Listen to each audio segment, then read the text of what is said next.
As the war in Gaza proceeds and the civilian casualties mount within the Gaza Strip, the question that I receive most frequently is, why won't Israel accept a ceasefire?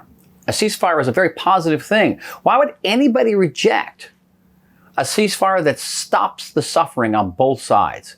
The ceasefire that enables Palestinians to begin to rebuild their lives, that enables hospitals to treat their wounded. Why wouldn't anybody, Israel especially, not agree to a ceasefire? And my answer is simply this.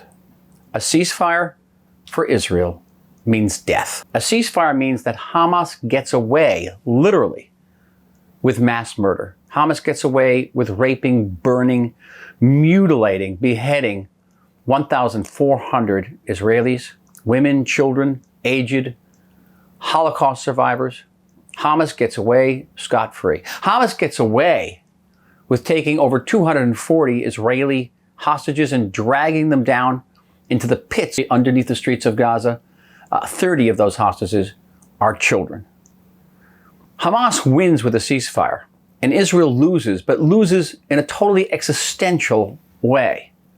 A ceasefire means that Israel cannot repatriate the 250,000 evacuees, people who have left their homes along Israel's borders. They'll not go back to those borders with a ceasefire. Nobody would, with Hamas just across that border, preparing for the next war.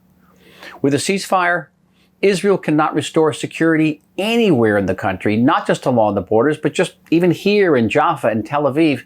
Who will ever be secure here? Who will want to raise their families here? Knowing that Hamas can strike or Hezbollah can strike at any minute, and no one anywhere is secure.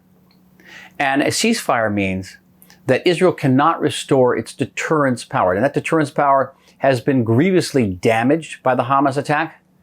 And the message could go out to all of our enemies in the region, to Hezbollah, to Iran, to many enemies, that they can strike Israel again and again, mortally. And when Israel goes to defend itself, the international community will impose a ceasefire. It will tie Israel's hand. Israel will be critically, fatally vulnerable. A ceasefire means victory for Hamas, for evil, for terror, for a threat against civilization everywhere. A ceasefire for Israel means death.